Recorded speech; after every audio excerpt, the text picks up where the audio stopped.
మేము ఇంతకుముందు హైదరాబాద్‌లో ఉన్నప్పుడు మా ఇంటి దగ్గర నల్లపోచమ్మ గుడి ఉండేది. ఆ గుడిలో పంతులు కట్ట పొంగలి చాలా చేసేవాళ్ళనమాట. ఒకసారి నేను అడిగాను, "నేను చాలా గుళ్ళలో ప్రసాదం తిన్నాను. బట్ మీరు చాలా బాగా చేస్తున్నారు. ఈ రెసిపీ ఎలా చేయాలో నాకు చెప్తారా?" అని అడిగాను. "ఇన్ని సంవత్సరాల నుంచి ఈ గుడిలో పౌరోహిత్యం చేస్తున్నాను. నన్ను ఎవ్వరూ ఈ క్వెషన్ వేయలేదు. నువ్వు అడిగావు కాబట్టి చెప్తాను" అని చెప్పి నాకు ఆ ప్రాసెస్ ఎలా చేయాలో చెప్పాడు. ఫుల్ వీడియోలో పెట్టాను. ఇంట్రెస్ట్ ఉన్న వాళ్ళు చూసేసేయండి. ఇంకా ఆ స్వామి చెప్పాడు, "నాకు కొన్ని కోరికలు ఉన్నాయి తీరాల్సినవి. నాకు ఏదైనా సింపుల్ పూజా విధానం చెప్పండి" అని కూడా అడిగాను.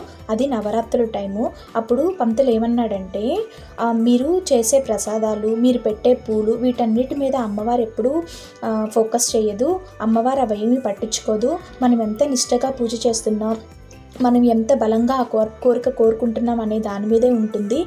మీరు ఏ పనైనా మొదలుపెట్టి గట్టిగా చేయండి. అమ్మ పలికి తీరుతుంది. మీ కోరికలన్నీ